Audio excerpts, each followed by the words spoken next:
Hello friends मु समस्त को स्वागत करुच्ची।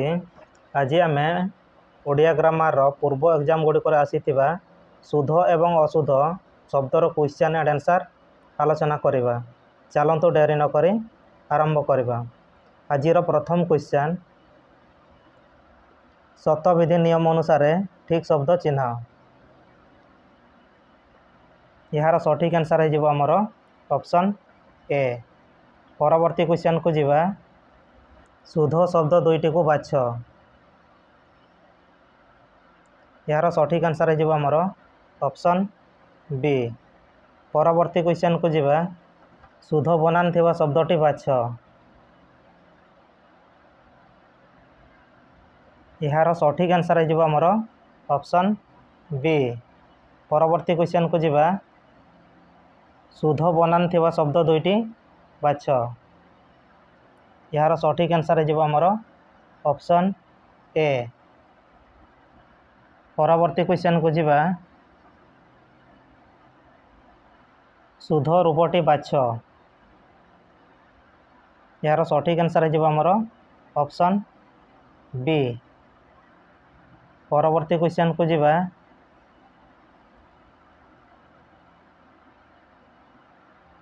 निम्नोक्त प्रश्न रे शुद्ध शब्द चिन्ह। यार सठिक आंसर हो आमर ऑप्शन ए। परवर्ती क्वेश्चन को जीवा पाषांडर शुद्ध रूप चयन कर। यार सठिक आंसर हो आमर ऑप्शन सी। परवर्ती क्वेश्चन को जीवा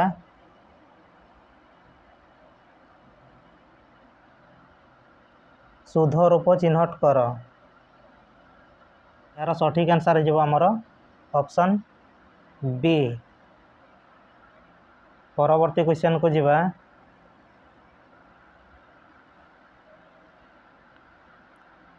निम्नोक्त मध्यरु केउंटी शुद्ध शब्द। यार सठिक आंसर हो आमर ऑप्शन बी। परवर्ती क्वेश्चन को जीवा निम्नलिखित मध्यरु शुद्ध शब्दटी को चयन कर। यार सठिक आंसर हो आमर ऑप्शन सी। परवर्ती क्वेश्चन को जीवा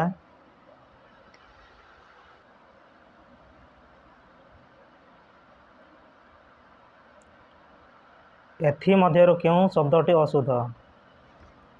यार सठिक आंसर हो आमर ऑप्शन फोर। परवर्ती क्वेश्चन को जीवा निम्नलिखित शब्द मध्यरु शुद्ध शब्दटी को चिन्हट कर। यार सठिक आंसर हो आमर ऑप्शन सी। परवर्ती क्वेश्चन को जीवा ठीक शब्दटी चिन्ह दिया। यार सठिक आंसर हो आमर ऑप्शन डी। परवर्ती क्वेश्चन को जीवा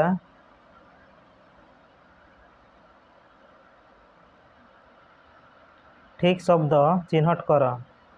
यार सठिक आंसर हो आमर ऑप्शन सी। परवर्ती क्वेश्चन को जीवा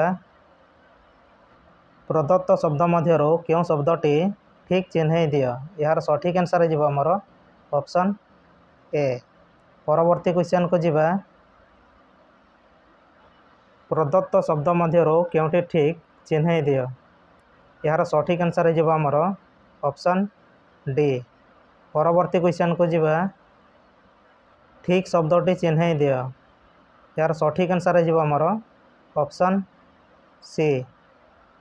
परवर्ती क्वेश्चन को जीवा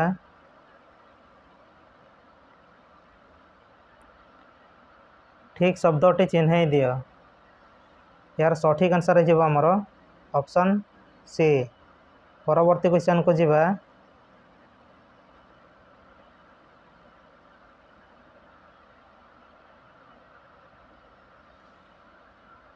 ठीक शब्दटी चिन्ह दिया।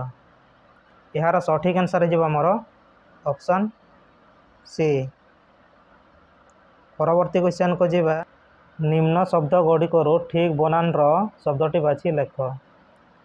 यार सठिक आंसर हो आमर ऑप्शन ए।